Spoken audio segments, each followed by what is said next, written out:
Now, after the discussion of geographical expansion of Harappan civilization, we will discuss the nomenclature of Harappan civilization. अब बात ये है कि ये ज़रूरी क्यों है इसके नाम पढ़ना कि सिविलाइजेशन के इतने नाम क्यों थे. ये ज़रूरी इसलिए है because in different books different authors name it differently. For example, some authors call it as Harappan civilization, some other address it as Indus Valley civilization, some others call it Saraswati Sindhu civilization. It is also named as the first urban civilization of India and the first Bronze Age civilization of India. We will discuss each of its name and the history behind its name one by one. अब हम discuss करेंगे कि Harappa civilisation को हड़प्पा नाम क्यों दिया गया, उसका नाम हड़प्पन सिविलाइजेशन क्यों है. In archaeology, it is a hard and fast rule that whenever a civilization is being discovered, the first ever site which is excavated, the civilization is named after that excavated site. मतलब जब कभी history में, archaeology में किसी civilisation को खोजा जाता है तो जो पहली साइट है जो डिस्कवर होती है और जिसके बारे में ऑफिशियली अनाउंस किया जाता है, उस सिविलाइजेशन को वही नाम दे दिया जाता है. तो आप सभी जानते हैं कि 1921 में दयाराम साहनी का हमने नाम देखा था. पहले ऐसे इंडियन थे जिन्होंने जॉन मार्शल की लीडरशिप में हरियोपिया नाम के गांव पर हड़प्पा सिविलाइजेशन की खोज की थी सबसे पहले, और यही खोज थी जिसे ऑफिशियल अनाउंसमेंट मिला था. इसीलिए सिविलाइजेशन का नाम पड़ गया हड़प्पा सिविलाइजेशन. क्यों पड़ा? हरियोपिया गांव से इसका नाम पड़ा हड़प्पा. वही पहली साइट थी जिसे सबसे पहले एक्सकेवेटेड किया गया था. तो जो हिस्ट्री है हड़प्पा नाम के पीछे वो यही है. हड़प्पन सिविलाइजेशन में पहली साइट जो मिली थी वो थी हड़प्पा. अब हम बात करेंगे कि इस सभ्यता का नाम इंडस वैली सिविलाइजेशन क्यों पड़ा.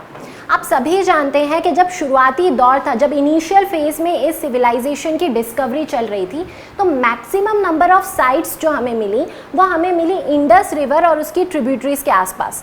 कौन कौन सी नदियों के आसपास हमें मैक्सिमम साइट्स मिली थी? रावी, चिनाब, झेलम, ब्यास, ये सभी नदियाँ इंडस की ही ट्रिब्यूटरीज हैं. यही सेंट्रलाइजेशन वाला पॉइंट था, यहीं पर कॉन्सेंट्रेशन था सबसे ज़्यादा इन साइट्स के मिलने का. तो इसीलिए इसको नाम दिया गया इंडस वैली सिविलाइजेशन. या फिर आप ऐसा भी कह सकते हैं कि a civilization which developed in the valley of Indus, therefore it was named as Indus valley civilization. अब यहाँ पर एक बात गौर करने वाली है. आप जितनी भी एंशिएंट सिविलाइजेशंस की बात करें या दुनिया की मेजर सिविलाइजेशंस की बात करें, आपको एक बात सब में कॉमन दिखेगी कि सभी मेजर सिविलाइजेशंस किसी ना किसी नदी के किनारे पर बसती हैं, वहाँ पर डेवलप होती हैं, वहाँ पर फ्लरिश होती हैं. तो इसके पीछे का रीज़न क्या है? सबसे पहले तो आप कुछ एग्जाम्पल्स देखिए ऐसे सिविलाइजेशंस के. सबसे पहले आपको स्क्रीन पर लिखा हुआ दिख रहा है मेसोपोटामिया, इजिप्शियन सिविलाइजेशन और चाइनीज सिविलाइजेशन. और यदि आप इनका ज्योग्राफिकल लोकेशन देखें तो मैप में आपको उनका ज्योग्राफिकल लोकेशन दिख रहा है. मेसोपोटामिया सिविलाइजेशन की यदि बात की जाए तो इस मेसोपोटामिया सिविलाइजेशन ने फ्लरिशमेंट किया था टिग्रिस यूफ्रेटिस नदी के किनारे. अभी वर्तमान में ये ईरान इराक एरिया में आता है. उसके बाद यदि आप इजिप्ट सिविलाइजेशन की देखें, इजिप्शियन सिविलाइजेशन की बात करें तो ये नाइल रिवर के अक्रॉस बसी थी. और लास्ट में यदि बात की जाए हमारी हड़प्पन सिविलाइजेशन की, तो हड़प्पन सिविलाइजेशन का आप देख ही चुके हैं कि वो इंडस और सरस्वती नदी के किनारे थी. एक और सिविलाइजेशन थी जो कि थी चाइनीज सिविलाइजेशन. हमारे पास में ही है चाइनीज सिविलाइजेशन. ये हुआंगहो रिवर या फिर इसको येलो रिवर भी बोला जाता है. तो चाइनीज सिविलाइजेशन बहुत बड़े एरिया में डेवलप थी और ये हुआंगहो रिवर के आसपास डेवलप हुई थी. अब नदियों का क्या रोल होता है किसी भी सिविलाइजेशन के डेवलपमेंट में, उसको हम थोड़ा सा सोचते हैं, थोड़ा सा डिस्कस करते हैं. नदियाँ, रिवर्स बहुत ही क्रूशियल रोल प्ले करती हैं किसी भी सिविलाइजेशन के डेवलपमेंट में. सबसे पहला वो जो देती हैं सपोर्ट इकोनॉमिक एक्टिविटीज़. उसके बाद आप देखें तो वो फर्टाइल सॉइल भी हमें प्रोवाइड करवाती हैं और लास्ट में ईज़ ऑफ ट्रांसपोर्टेशन. अब इससे सिविलाइजेशन के डेवलपमेंट में क्या इफेक्ट पड़ते हैं वो आप थोड़ा सा ध्यान से समझने की कोशिश कीजिए. नदियों के पास में, नदी पानी जो है वो वाटर सबसे ज़्यादा इंपॉर्टेंट होता है एग्रीकल्चर करने के लिए. तो जब भी कोई सिविलाइजेशन बसना शुरू होती है तो सबसे पहले आपने देखा कि एग्रीकल्चर सरप्लस अमाउंट में शुरू होता है. तो एग्रीकल्चर सरप्लस अमाउंट में शुरू करने के लिए सबसे पहली जो बेसिक नीड है वो है पानी, और नदियों से बहुत अच्छे अमाउंट में आपको पानी मिल रहा है. दूसरी बात आपने ये बात देखी होगी कि नदियों के जो मुहाने होते हैं, मतलब माउथ्स ऑफ जो रिवर होते हैं, वहाँ पर सिल्ट डिपोजिशन कंटिन्यूसली होता है और एक डेल्टा एरिया फॉर्म होता है. ये वो एरिया होता है जो सबसे ज़्यादा उपजाऊ मिट्टी प्रोवाइड करता है, मतलब सबसे ज़्यादा maximum amount of fertile soil यहाँ से मिलती है। तो आपको एक सॉइल मिल रही है, एक लैंड मिल रही है जो बहुत ज़्यादा फर्टाइल है, उसके बाद आप सरप्लस अमाउंट में एग्रीकल्चर कर पा रहे हैं पानी का यूज़ करके। अब जब ये एग्रीकल्चर हुआ तो तीसरा जो हेल्प करती हैं हमारी नदियाँ, वो ट्रांसपोर्टेशन में हेल्प करती हैं, तो वो ट्रेड में, व्यापार में हमारा हेल्प करती हैं और इन अ वे इकोनॉमिक और कमर्शियल ग्रोथ में बहुत ज़्यादा हेल्प करती हैं। इसीलिए दुनिया की सबसे ज़्यादा जो मेजर सिविलाइजेशंस हैं वो हमेशा आपको नदियों के आसपास ही मिलेंगी। इंडस वैली सिविलाइजेशन का याद रखिएगा कि वो कौन सी नदी के आसपास है, इंडस और सरस्वती नदी के आसपास है। अब हम डिस्कस करेंगे कि इंडस वैली सिविलाइजेशन को सरस्वती सिंधु सिविलाइजेशन क्यों कहा जाता है। हमने ये बात तो देख ली कि उसे इंडस वैली सिविलाइजेशन क्यों कहते थे, अब हम देखेंगे कि इससे सरस्वती का नाम क्यों जुड़ता है। आप सभी जानते हैं कि हड़प्पन सिविलाइजेशन या Indus valley civilisation total 12,99,600 square kilometre पर फैली हुई थी और वर्तमान यदि प्रेजेंट डेट तक देखा जाए तो अप्रॉक्सीमेटली 2400-2800 साइट्स इसकी खोजी जा चुकी हैं। उसमें से 80% जो साइट्स हैं वो हमें भारत में मिली हैं और वो भारत में किस एरिया में मिली है, वो मिली है इंडस रिवर के एरिया में और सरस्वती नदी के एरिया में। यदि सरस्वती नदी को आप वर्तमान में ढूंढने जाएंगे, प्रेजेंट में यदि आप ढूंढने जाएंगे तो इसके आपको कोई ट्रेसेस नहीं मिलेंगे क्योंकि ये अब एक्सटिंक्ट हो चुकी है। लेकिन उस समय ये फ्लो किया करती थी हरियाणा से ये जाती थी राजस्थान से होती हुई पाकिस्तान के बलूचिस्तान और सिंध प्रांत से होती हुई ये अरेबियन सी में जाके गिरती थी और यही एरिया है जहाँ पर सबसे ज़्यादा फ्लरिशमेंट था इंडस वैली सिविलाइजेशन की साइट्स का। सबसे ज़्यादा साइट्स इसी एरिया में मिली हैं। ये एरिया इंडस रिवर का एरिया भी कहलाता है, साथ ही साथ प्राचीन सरस्वती नदी का भी एरिया कहलाता है। इसीलिए इसको नाम दिया गया सरस्वती सिंधु सिविलाइजेशन, क्योंकि 80% इंडस वैली की जो साइट्स आपको मिली हैं वो यहीं से मिली हैं। यदि प्रेजेंट में आप इसके ट्रेसेस ढूंढना चाहते हैं तो आपको कुछ ट्रेसेस मिल सकते हैं घग्गर हाकरा प्लेन से। घग्गर हाकरा प्लेन भी इसी रीजन में माना जाता है। अब हम आगे बढ़ेंगे और हम ये देखेंगे कि हड़प्पन सिविलाइजेशन को the first urban civilisation of India क्यों कहा जाता है। अर्बन सिविलाइजेशन से हमें समझ में आता है कि कुछ यहाँ पर सिटी लाइफ अच्छे से डेवलप हो गई थी। अब जब हम ये समझें कि हड़प्पा सिविलाइजेशन को अर्बन सिविलाइजेशन कहा जाता था, थोड़ा सा पास्ट में चलिए नियोलिथिक एज तक। नियोलिथिक एज एक ऐसी एज थी जब तक ह्यूमन ने फायर पर अच्छे से कंट्रोल कर लिया था और उसने कॉपर नाम के एक मेटल को डिस्कवर कर लिया था। और जैसे ही उसने कॉपर को डिस्कवर किया उसके पास एक एडवांस टेक्नोलॉजी आ गई थी जिसकी मदद से वो सरप्लस अमाउंट में एग्रीकल्चर करना शुरू हुआ। जब उसने सरप्लस अमाउंट में एग्रीकल्चर किया तो वहाँ से ट्रेड और कॉमर्स स्टार्ट हुआ और उसकी इकोनॉमिक कंडीशन अच्छी हुई। जब उसकी इकोनॉमिक कंडीशन अच्छी हुई तो साथ ही साथ और दूसरे ऑक्यूपेशंस भी बढ़ना शुरू हुए, फ्लरिश होना शुरू हुए, जैसे ब्लैक स्मिथ का ऑक्यूपेशन है या फिर पॉटर्स व्हील आपको मिले हैं, कुछ ऐसे साक्ष्य मिले हैं। जब डिफरेंट ऑक्यूपेशंस हैं तो फिर सिटी लाइफ धीरे धीरे करके डेवलप हुई और नियोलिथिक एज का ही अगला चरण जो था वो था हमारा हड़प्पा सिविलाइजेशन। इसीलिए हम कह सकते हैं कि हड़प्पन सिविलाइजेशन भारत की पहली अर्बन सिविलाइजेशन थी। ध्यान रखिए मैंने क्या कहा, ये इंडिया की पहली अर्बन सिविलाइजेशन है। ऐसा नहीं है कि वर्ल्ड में इस समय तक कोई सिटीज़ डेवलप नहीं हुई थी, वर्ल्ड में डेवलप थी सिटीज़, लेकिन इंडिया में ये पहला डेवलपमेंट था सिटी का। सबसे पहली बार सिटी लाइफ यहीं से स्टार्ट हुई। कुछ हमें ऐसी साइट्स मिली हैं जो साइट्स आपको लिखी भी हुई हैं, जैसे हड़प्पा, मोहनजोदारो, लोथल, राखीगढ़ी एट्सेट्रा ऐसी साइट्स थी जहाँ से हमें सिटी लाइफ के बहुत सारे एविडेंसेस मिलते हैं। तो आपको ध्यान रखना है कि पहली अर्बन सिविलाइजेशन बोला जाता है हड़प्पा सिविलाइजेशन को। इसके बाद भी कई बार अर्बन रिवॉल्यूशन हुआ भारत में। सेकेंड अर्बन रिवॉल्यूशन आपको देखने को मिलता है जब आप महाजनपद काल पढ़ते हैं 6th सेंचुरी BC में, और वहीं आप थर्ड अर्बन रिवॉल्यूशन देख सकते हैं दिल्ली सल्तनत के पीरियड में। अभी भी जो चल रहा है ये एक अर्बन रिवॉल्यूशन ही है।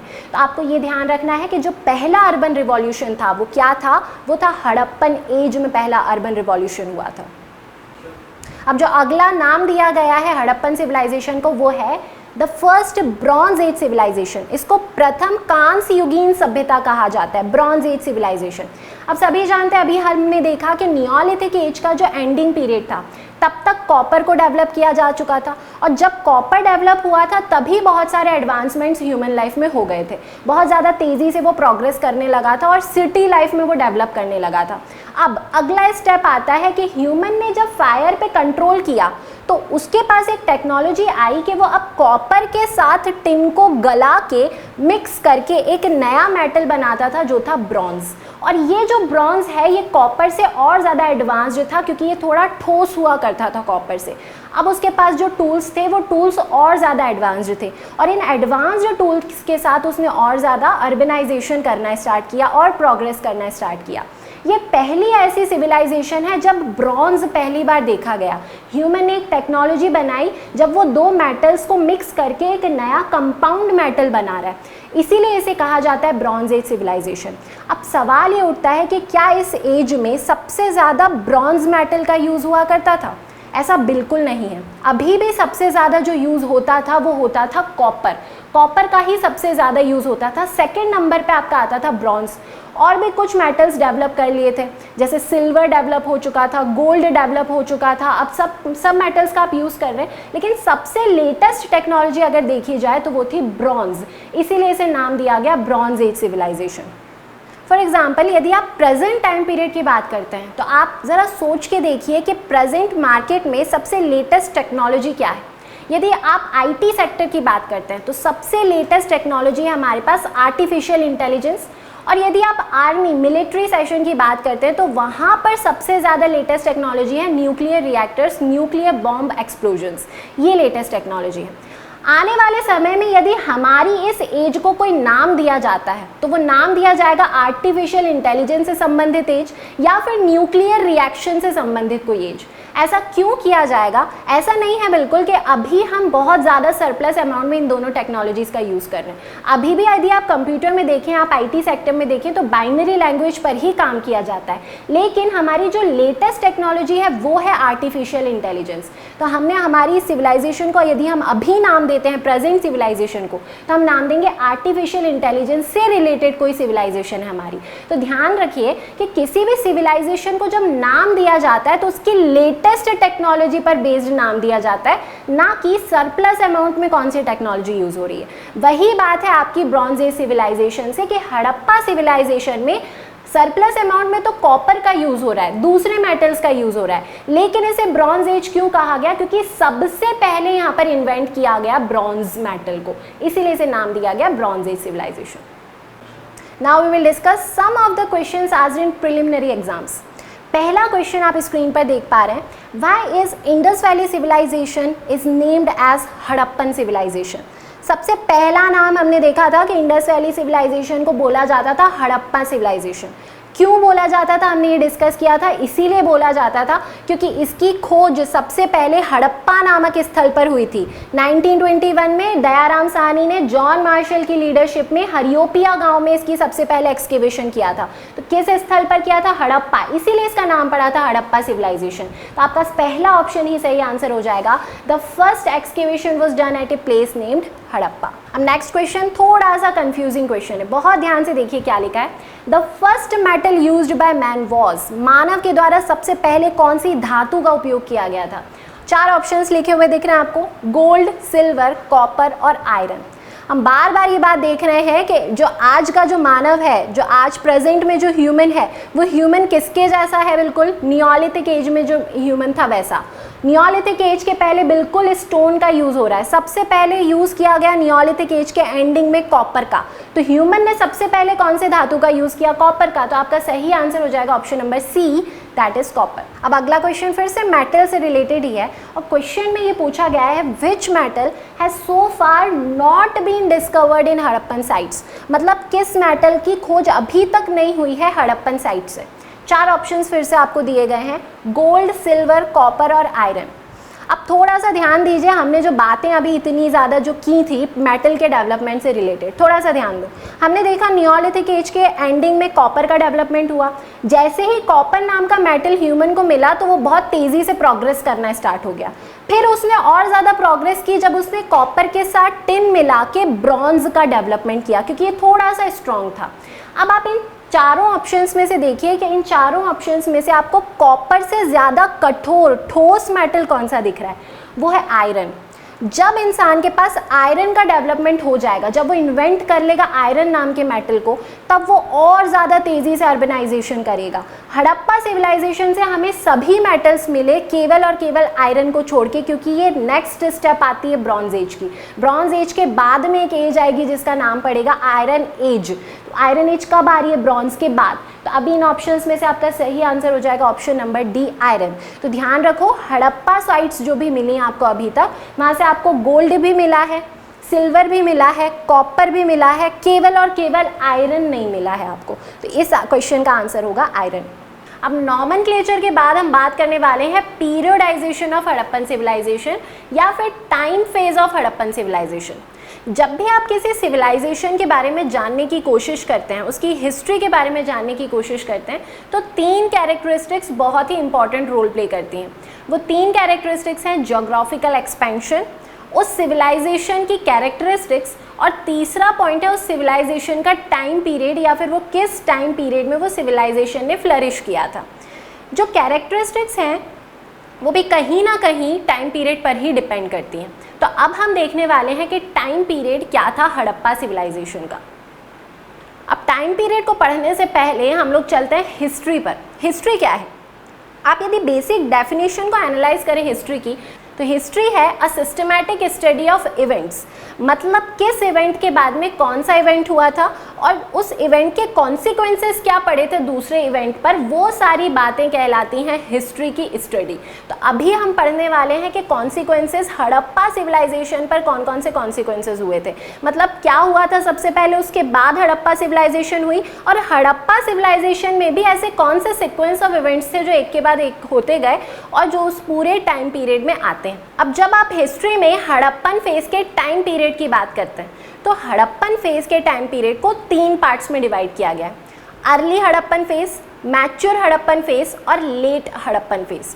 जो अर्ली हड़प्पन फेज है वो इस टाइम पीरियड में लाई करता है, मतलब 3500 BC से लेके 2350 BC तक। 2350 BC के बाद मैच्योर हड़प्पन फेज आता है और वो मैच्योर हड़प्पन फेज चलता है 1750 मतलब 1750 BC तक। और लास्ट में आता है डिक्लाइन हड़प्पन फेज का, मतलब लेट हड़प्पन फेज, और इसका टाइम पीरियड माना गया है 1750 BC से लेके 1500 BC। ओवरऑल यदि आप हड़प्पन सिविलाइजेशन के टाइम पीरियड को देखेंगे तो वो लाई करता है 3500 BC से लेकर 1500 BC तक। इस टाइम पीरियड को ही हमने 3 पार्ट्स में डिवाइड किया है। अब इन 3 पार्ट्स को किस बेसिस पर डिवाइड किया था वो हम एक एक करके देखेंगे। सबसे पहले हम बात करेंगे अर्ली हड़प्पन फेज के बारे में। हम सब लोग ऑलरेडी देख चुके हैं ये बात कि नियोलिथिक एज के बाद में हड़प्पन सिविलाइजेशन का फ्लरिशमेंट हुआ था, डेवलपमेंट हुआ था। अर्ली हड़प्पन फेज के जब आप ट्रेसेस देखते हैं तो आपको ट्रेसेस मिलते हैं 3500 BC से लेके 2350 BC के अराउंड। इस टाइम पीरियड में आपको अर्ली हड़प्पन फेज दिखता है। आप किसी भी सिविलाइजेशन की बात करें तो स्टार्टिंग में उसका ओरिजिनेशन होता है, उसके बाद उसका एक टाइम पीरियड आता है जब वो बहुत ज़्यादा डेवलपमेंट कर रही होती है, फ्लरिशमेंट हो रहा होता है, और लास्ट में यदि आप देखें तो उसका डिक्लाइन हो जाता है, वो सिविलाइजेशन पूरी तरीके से ख़त्म हो जाती है। तो हड़प्पा सिविलाइजेशन के केस में भी जो अर्ली हड़प्पन फेज है उसमें आप देखेंगे कि कई सारी कैरेक्टरिस्टिक्स स्टार्ट हो रही हैं। यदि आप ज्योग्राफिकल एक्सपेंशन की बात करें तो अर्ली हड़प्पन फेज माना जाता है घग्गर हाकरा प्लेन। हम लोग ऑलरेडी ये बात देख चुके हैं ज्योग्राफिकल एक्सपेंशन में कि हड़प्पा सिविलाइजेशन का फ्लरिशमेंट हुआ था इंडस वैली प्लेन में, मतलब इंडस रिवर और उसके ट्रिब्यूटरीज के आसपास, और वही वाला एरिया कहलाता था घग्गर हाकरा प्लेन, सरस्वती नदी के किनारे। तो जो घग्गर हाकरा प्लेन था उसमें आपको अर्लीस्ट एविडेंसेस मिलते हैं, मतलब अर्ली सिविलाइजेशन के आपको एविडेंसेस मिलते हैं। इसके अलावा और क्या क्या कैरेक्टरिस्टिक्स थी हड़प्पा के अर्ली फेज में? वो कैरेक्टरिस्टिक्स थी, ब्रॉन्ज बनाना सीख लिया था, मतलब मेटलर्जिकल एडवांसमेंट्स चल रहे थे। इंसान ने 2 मेटल्स को मिला के उनको गला के मेटलर्जी में ब्रॉन्ज का निर्माण करना स्टार्ट किया, और जैसे उसने ब्रॉन्ज का निर्माण करना स्टार्ट किया, ब्रॉन्ज के डेवलपमेंट के बाद हमें ये पता चलता है कि ह्यूमन ने एग्रीकल्चर में बहुत एडवांसमेंट्स किए, और एग्रीकल्चर के एडवांसमेंट्स में इस अर्ली फेज में सीरियल्स, पल्सेस का बहुत ज़्यादा कल्टीवेशन और एग्रीकल्चर होना स्टार्ट हुआ।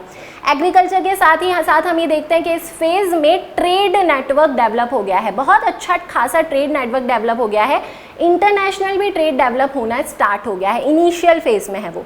इसके अलावा एक बहुत ही इंपॉर्टेंट बात आपको यहाँ से नज़र आती है और वो है सिस्टमैटिक पॉलिटिकल गवर्नेंस। मतलब गवर्नमेंट का जो गवर्नेंस बॉडी है वो बहुत ही सिस्टमैटिक तरीके से बना दी गई है। और सबसे पहले आपको भारत में यदि देखें तो सबसे पहले सेंट्रलाइजेशन ऑफ अथॉरिटी आपको इसी फेज में दिखाई देती है। सिस्टमैटिक टाउन प्लानिंग तो हो ही रही है, तो ये सारी चीज़ें इनके इनिशियल स्टेज में थी जब हम अर्ली फेज की बात करते हैं। और यदि आप देखें तो अर्ली फेज किस टाइम पीरियड से किस टाइम पीरियड के बीच में लाई करता है, वो लाई करता है 3500 BC से 2350 BC तक। इस बात को आप ध्यान रखिएगा। अब 2350 BC के अराउंड, मतलब आप मान सकते हैं कि अराउंड 2500 BC ये जो पूरी डेवलपमेंट स्टार्ट हुई है वो अपने मैच्योर फेज में पहुंचती है। और अब स्टार्ट होगा आपका mature phase of Harappan civilisation. अब 2350 BC के बाद जब ये बेसिक आपकी टाउन प्लानिंग स्टार्ट हो गई है, सेंट्रलाइजेशन ऑफ अथॉरिटी स्टार्ट हो गया है और बेसिक आपके ट्रेड नेटवर्क्स डेवलप हो गए हैं, 2350 BC के बाद इसमें और ग्रोथ आती है और जो ग्रोथ है वो उसके पीक पर पहुंचती है। और ये जो टाइम पीरियड है, ये टाइम पीरियड माना जाता है मैच्योर फेज आपकी हड़प्पन सिविलाइजेशन का। ये टाइम पीरियड लाई करता है 2350 BC से लेके 1750 BC के अराउंड। और इस ड्यूरेशन में बहुत सारी जो विलेजेस थे वो डेवलप हो जाते हैं टाउन्स में और सिटीज़ में। मैक्सिमम आप ये मान सकते हैं कि अराउंड 5 टाउन्स सिटीज़ में डेवलप हो चुके हैं। कुछ उसके एग्जांपल्स हैं, जैसे आपका हड़प्पा था, मोहनजोदड़ो, लोथल, कोटदीजी, ये कुछ ऐसी गांव थे जो टाउन्स में डेवलप हो गए, सिटी में डेवलप हो गए और ह्यूमन एंटर कर गया एकदम अर्बन लाइफ में, सिटी लाइफ में। 2350 BC से 1750 BC, 1750 BC के बाद की आप बात करें, मतलब 1750 BC के बाद की जब आप बात करें तो इस सिविलाइजेशन का डिक्लाइन होना शुरू हो जाता है। मतलब जो टाउन्स थे जो और ज़्यादा अच्छे से डेवलप हो गए थे, अब उसका डेक्लिनेशन पीरियड आता है और ये जो लास्ट पीरियड है ये फेज़ कहलाता है late Harappan period, late Harappan phase. और ये लाई करता है 1750 BC से लेके 1500 BC के अराउंड। तो यदि आप कंक्लूजन देखें कि टाइम पीरियड क्या था हड़प्पा सिविलाइजेशन का, तो आप ये मान के चलें कि हड़प्पा सिविलाइजेशन ओवरऑल 3500 से लेके 1500 BC तक है। जो अर्ली फेज़ है, अर्ली फेज़ उसका फ्लरिशमेंट अभी स्टार्ट हो रहा है, अभी ओरिजिन ही हो रहा है। तो अर्ली फेज़ हमने माना था कि 3500 BC से लेके था 2350 BC तक। उसके बाद आया उसका मैच्योर फेज़, जब इसका डेवलपमेंट एकदम पीक पर था। वो जो मैच्योर फेज़ था वो लाई करता है 2350 BC से लेके 1750 BC तक। और लास्ट में जब इसका डिक्लिनेशन शुरू होता है, मतलब पतन शुरू होता है, वो फेज़ है 1750 BC से लेके 1500 BC। और 1500 BC के बाद हम जानते हैं कि हड़प्पा सिविलाइजेशन हमें पूरी तरीके से लुप्त हुई मिलती है, मतलब हमें उसके कुछ ट्रेसेस ही नहीं मिलते उसके बाद। अब टाइम पीरियड के बाद हम लोग बात करेंगे कि हड़प्पा सिविलाइजेशन में जो लोग रहा करते थे, जो होमोसेपियंस रहा करते थे, जो ह्यूमन रहा करते थे, वो किस रेस से बिलोंग करते थे। तो हिस्टोरियंस इस कंक्लूजन पर पहुंचे हैं कि टोटल 4 टाइप की प्रजातियां यहाँ पर पाई जाती थी। टोटल 4 रेसेस पाई जाती थी ह्यूमन की। वो 4 रेसेस आप स्क्रीन पर देख सकते हैं। सबसे पहले तो प्रोटो ऑस्ट्रेलॉइड, उसके बाद मोंगोलॉइड, अल्पाइन और लास्ट में लिखा हुआ है मेडिटेरेनियन। ये 4 प्रजातियां पाई जाती थी इस पूरे एरिया में। पूरा एरिया कितना था हड़प्पा सिविलाइजेशन का? 12,99,600 स्क्वायर किलोमीटर। अब देखा जाए कि इनमें सबसे ज़्यादा कौन से लोग पाए जाते थे। सबसे ज़्यादा की बात हम बाद में करेंगे, पहले हम ये देखते हैं कि जो अर्ली हड़प्पन फेज था वहाँ पर सबसे पहले कौन सी प्रजाति के लोग पाए जाते थे। तो सबसे पहले पाए गए प्रोटो ऑस्ट्रेलॉइड प्रजाति के लोग। वो दिखने में कुछ इस तरीके के लगते थे, प्रोटो ऑस्ट्रेलॉइड प्रजाति सबसे पहले ये पाए जाते थे। मतलब आप मान सकते हैं जो घग्घर हाकरा प्लेन था वहाँ पर सबसे ज़्यादा कौन लोग रहते थे? ये रहते थे। फिर धीरे धीरे जैसे सिविलाइजेशन डेवलप हुई, ट्रेड होना स्टार्ट हुआ, दूसरी प्रजातियाँ और आके बसी। फिर हमने आखिरी में ये देखा कि सबसे मैक्सिमम जो रेस के ट्रेसेस हमें मिले वो मिले हमें मेडिटेरेनियन के। इसे हिंदी में भूमध्य सागरीय भी बोला जाता है। तो मैक्सिमम जो रेस मिली हमें वो मिली मेडिटेरेनियन और सबसे अर्लीस्ट जो मिली वो मिली प्रोटो ऑस्ट्रेलॉइड।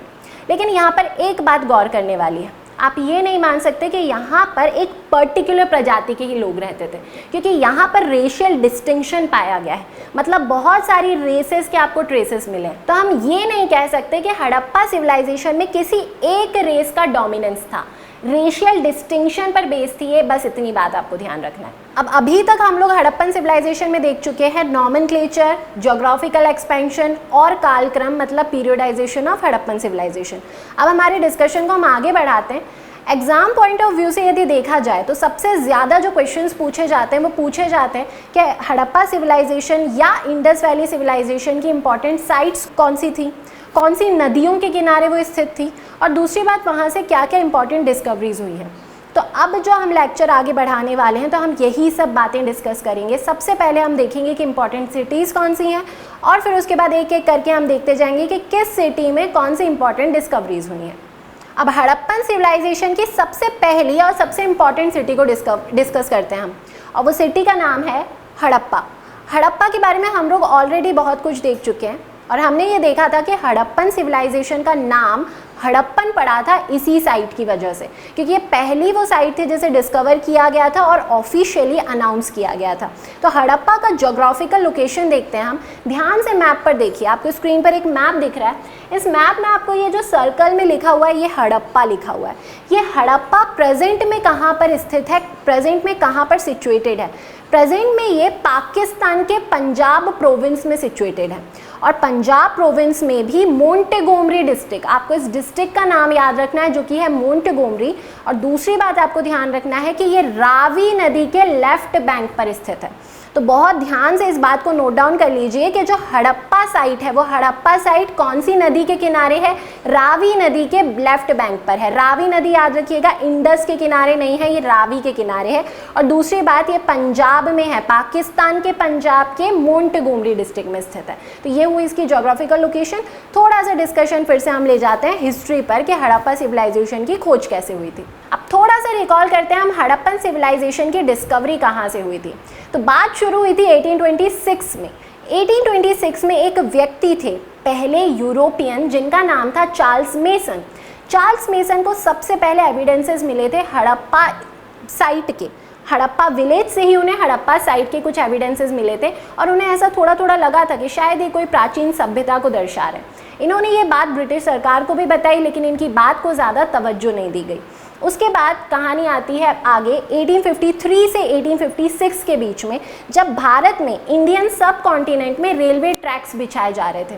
और जब लाहौर से कराची के बीच में रेलवे ट्रैक्स बिछाए जा रहे थे तो दो ब्रदर्स थे जो ब्रिटिश इंजीनियर्स थे, जिनका नाम था जॉन ब्रिंटन और विलियम ब्रिंटन। इन दोनों को कुछ एविडेंसेस मिले थे, कुछ बेक्ड ब्रिक्स मिली थी रेलवे ट्रैक्स के पास में। इन्होंने ये बात जाके बताई थी अलेक्जेंडर कनिंघम को, और अलेक्जेंडर कनिंघम ने कुछ एक्सकेवेशंस भी किए उस साइट पर, लेकिन फिर से वो किसी निष्कर्ष पर नहीं पहुंचे, किसी कंक्लूजन पर नहीं पहुंचे। इसके बाद 1921 में आर्कियोलॉजिकल सर्वे ऑफ इंडिया के डायरेक्टर जनरल थे, जिनका नाम था जॉन मार्शल। जॉन मार्शल की लीडरशिप में पहले इंडियन, जिनका नाम था राय बहादुर दयाराम साहनी, इन्होंने सबसे पहले एक्सकेवेशन से स्टार्ट किए हड़प्पन सिविलाइजेशन के, और ऑफिशियली ये बात अनाउंस हुई कि यहाँ पर एक प्राचीन सभ्यता हुआ करती थी, उसे नाम दिया गया हड़प्पन सिविलाइजेशन। तो पहले भारतीय थे राय बहादुर दयाराम साहनी। इसी के एक साल बाद 1922 में एक और भारतीय, जिनका नाम था राखल दास बनर्जी, उन्होंने यहीं के आसपास एक मोहनजोदड़ो नाम की साइट और डिस्कवर की। तब ये ऑफिशियली अनाउंस हो गया कि 1921 और 1922 में ऑफिशियली ये बात अनाउंस हो गई कि यहाँ पर एक बहुत बड़ी सभ्यता थी, प्राचीन सभ्यता, उसे नाम दिया गया हड़प्पन सिविलाइजेशन। अब ये पूरी कहानी है हड़प्पन सिविलाइजेशन की डिस्कवरी से रिलेटेड। अब हम ये देखते हैं कि एग्जाम्स में जब डिस्कवरीज पूछी जाती हैं कि हड़प्पा से कौन कौन सी आपको प्रमुख चीज़ें मिली, वो कौन कौन सी वस्तुएं थी, वो कौन कौन सी थिंग्स थी जो आपको यहाँ से मिली। हड़प्पा में जो सेकेंड रिमार्केबल डिस्कवरी है वो है ग्रेनरी की डिस्कवरी।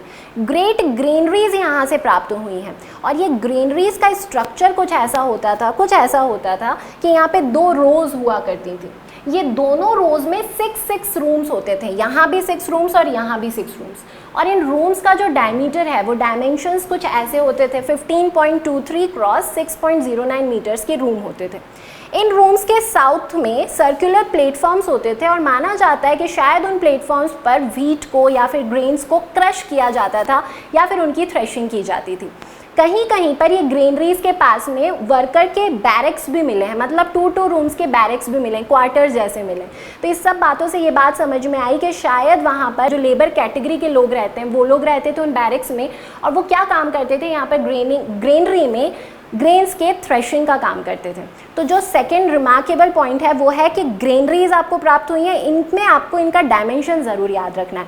अगर आप हड़प्पा की बात करें तो हड़प्पा से आपको 5 to 6 ग्रेनरीज मिली हैं और बोला जाता है कि उस समय हड़प्पा और मोहनजोदड़ो ये दोनों जो टाउन्स हैं, ये दोनों टाउन्स कैपिटल ट्विंस हुआ करते थे, मतलब ये कैपिटल हुआ करते थे। और ऐसा भी हम देख सकते हैं कि शायद ये कैपिटल थे तो यहाँ पर टैक्स कलेक्ट होता था और उस समय टैक्स जो कलेक्ट किया जाता था वो ग्रेन्स के फॉर्म में कलेक्ट किया जाता था। शायद इसीलिए ये ग्रेनरीज बनाई गई होंगी जहाँ पर बहुत ज़्यादा अमाउंट में वो ग्रेन्स को कलेक्ट करके रखते थे। किसके फॉर्म में? टैक्स के फॉर्म में कलेक्ट करके रखते थे। एक और बात यहाँ पर नोट डाउन करने वाली है, ये जो ग्रेनरीज मिली हैं ये रावी नदी के किनारे से ही मिली हैं हमें। तो नदी है, रावी नदी के किनारे से ही आपको ये बड़े बड़े स्ट्रक्चर्स मिले। जो सेकेंड डिस्कवरी हुई है हड़प्पा से वो है सिमेट्री, मतलब कब्रिस्तान। जो हड़प्पा टाउन था उसके मेन गेट पे उसके बाहर 2 कब्रिस्तान प्राप्त हुए। वो कब्रिस्तानों को नाम दिया गया R37 और RH सिमेट्री। H सिमेट्री भी इसको बोलते हैं और R37 भी बोलते हैं। इनके नाम का कुछ कॉन्सिक्वेंस नहीं है कि पर्टिकुलरली क्यों ये नाम रखे गए थे, नाम से इसका कुछ मीनिंग नहीं है, कुछ लेना देना नहीं है। बस आपको ध्यान ये रखना है कि हड़प्पा से जो जो आपको इंपॉर्टेंट चीज़ें मिली उन इंपॉर्टेंट चीज़ों में एक इंपॉर्टेंट चीज़ आती है और वो है सिमेट्री। सब आपको ध्यान ये बात रखनी है कि हड़प्पा, जो हड़प्पा साइट थी हड़प्पन सिविलाइजेशन की, वहाँ से आपको 3 इंपॉर्टेंट डिस्कवरीज याद रखनी है। सबसे पहले आप याद रखेंगे कि सिटाडेल आपको मिला, मतलब किले मिले। दूसरी बात आपको ध्यान रखना है ग्रेनरी आपको मिली, ग्रेनरी के डायमेंशंस आप ध्यान रखेंगे। और तीसरा जो इंपॉर्टेंट है वो है सिमेट्री। इन दोनों सिमेट्री के नाम भी आप याद रखेंगे। जो नेक्स्ट इंपॉर्टेंट साइट है वो 1922 में डिस्कवर की गई थी राखल दास बनर्जी के द्वारा और उसका नाम पड़ा था मोहनजोदड़ो। मोहनजोदारो भी बोलते हैं इसको, मोहनजोदड़ो भी बोलते हैं। इस नाम का जो अर्थ है, वो नाम का जो मीनिंग है बेसिक, वो है माउंट्स ऑफ द डेड। अब इसको माउंट्स ऑफ द डेड क्यों बोला जाता था, इसके पीछे भी एक कहानी है। ये जो साइट है, इस साइट को जब एक्सकेवेट किया गया, जब खोदा गया, तो यहाँ से 21 मेल स्केलेटन्स मिले और माना जाता है, इसीलिए कुछ इतिहासकारों ने ये बात बोली थी कि शायद इसीलिए बोला जाता है कि हड़प्पन सिविलाइजेशन का जो एंड हुआ वो एंड इसीलिए हुआ था कि शायद आर्यंस आए थे और आर्यंस ने आके इन पर अटैक किया था और इनको मार दिया था। लेकिन जब और ज़्यादा डिस्कवरी की गई तो हमें ये बात पता चली कि ये जितने भी मेल स्केलेटन्स मिले थे इन पर किसी भी तरीके का कोई वुंड नहीं था, मतलब कोई घाव नहीं था। तो ये बाद में एक और मत पर पहुँचे सारे इतिहासकार कि हो सकता है कोई भारी महामारी आई होगी इस समय और इसीलिए ये 21 मेल स्केलेटन्स मिले। ये 21 मेल स्केलेटन्स की वजह से इसको नाम पड़ा माउंट ऑफ द डेड और इसीलिए इसको बोला गया मोहनजोदारो। अब इसकी जोग्राफिकल लोकेशन को बहुत ध्यान से मैप पर देखिए। मैप पर आपको यहाँ पर मोहनजोदड़ो दिख रहा है और इसी के पास में आपको देखिए नदी कौन सी दिख रही है, ये इंडस रिवर दिख रही है। ये जो दूसरी साइट है मोहनजोदारो, ये भी वर्तमान के पाकिस्तान में ही है, लेकिन ये सिंध प्रोविंस में है और ये लरकाना डिस्ट्रिक्ट में आती है। ध्यान ये बात रखनी है कि ये कौन सी नदी के किनारे है, ये इंडस रिवर के किनारे। तो दोनों में डिफरेंस याद रखिएगा। हड़प्पा जो है, हड़प्पा हमें रावी नदी के किनारे मिला और मोहनजोदड़ो हमें मिला इंडस रिवर के किनारे। अब सबसे पहली इंपॉर्टेंट डिस्कवरी मोहनजोदारो से जो हम पढ़ने वाले हैं वो है ग्रेट बाथ। एग्जाम में कई बार इससे बहुत सारे क्वेश्चंस पूछे गए। आपको सबसे पहले तो इसके डायमेंशंस को याद रखना है। तो ये जो ग्रेट बाथ था, इसका जो डायमेंशंस थे वो आपको डायमेंशंस स्क्रीन पर दिख रहे हैं, बहुत ध्यान दीजिए।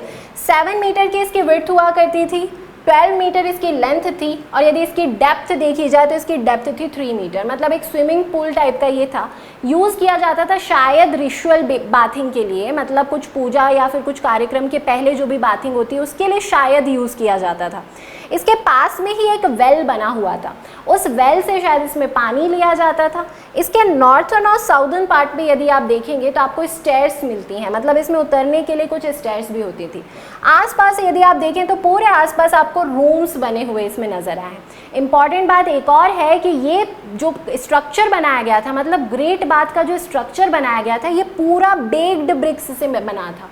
उसके अलावा एक और नोटिसेबल बात है कि ये वाटर रेजिस्टेंट बनाया गया था, मतलब कुछ ऐसे मटेरियल्स यूज़ किए गए थे, तार और ब्यूटिमिनस, जिसकी वजह से ये वाटर रेजिस्टेंट हो गया था। तो ये एक नोटिसेबल डिस्कवरी है मोहनजोदड़ो से। अब जो नेक्स्ट इंपॉर्टेंट डिस्कवरी है मोहनजोदड़ो से वो है ग्रेनरी। यहाँ से भी आपको अन्नागार प्राप्त हुए, मतलब ग्रेनरी की डिस्कवरी यहाँ से हुई है। और एक हिस्टोरियन थे जिनका नाम था सर पिगट, उन्होंने ये कहा है कि मोहनजोदड़ो और हड़प्पा उस समय के ट्विन कैपिटल्स थे हड़प्पन सिविलाइजेशन के। अब ट्विन कैपिटल्स क्यों कहा गया? ट्विन कैपिटल्स दोनों को इसीलिए कहा गया क्योंकि दोनों से ही आपको ग्रीनरी मिली है। और उस समय की यदि आप इकोनॉमी की बात करें तो उस समय कॉइन्स नहीं चलते थे, कॉइन्स प्रचलन में नहीं थे, तो जो टैक्स कलेक्शन किया जाता था वो ग्रेन्स के फॉर्म में किया जाता था और उसी को कलेक्ट करने के लिए विशाल ग्रेनरीज बनाई जाती थी जो मोहनजोदड़ो से भी आपको मिली और हड़प्पा से भी आपको मिली। तो सेकेंड नोटिसेबल जो डिस्कवरी है वो है ग्रेनरी। जो नेक्स्ट इंपॉर्टेंट डिस्कवरी है मोहनजोदारो से वो है ब्रॉन्ज डांसिंग गर्ल स्टैचू।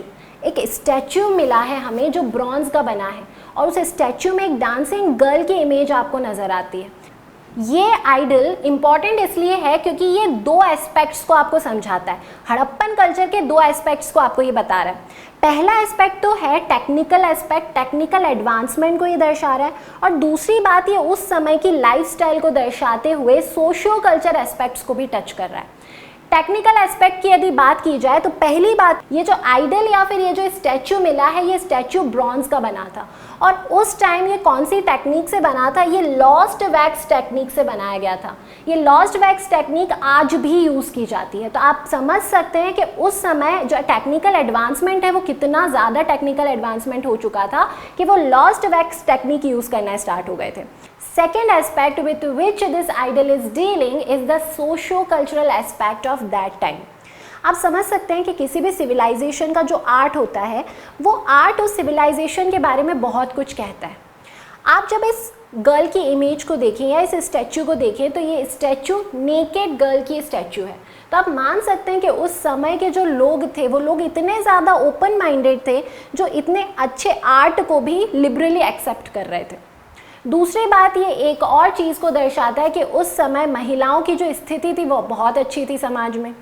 एक और बात है, यदि आप यहाँ पर गौर करें तो इस महिला ने कुछ ऑर्नामेंट्स पहने हुए हैं। आप इसके हाथ में बैंगल्स देख सकते हैं, इसके नेक में आप एक नेकलेस देख सकते हैं जो 3 पेंडेंट नेकलेस है। तो इससे ये बात भी समझ में आती है कि तब की जो महिलाएं होती थी वो फैशन को लेके बहुत जागरूक थी और वो सौंदर्य को बहुत ज़्यादा प्रेफरेंस दिया करती थी। अब एक और इम्पॉर्टेंट डिस्कवरी को लेंगे हम और वो इम्पॉर्टेंट डिस्कवरी है यूनिकॉर्न की फिगरिन। आप जैसे स्क्रीन पर देख सकते हैं आपको फिगर में एक यूनिकॉर्न नज़र आ रहा है, मतलब एक 1 हॉर्न्ड बुल आपको नज़र आ रहा है।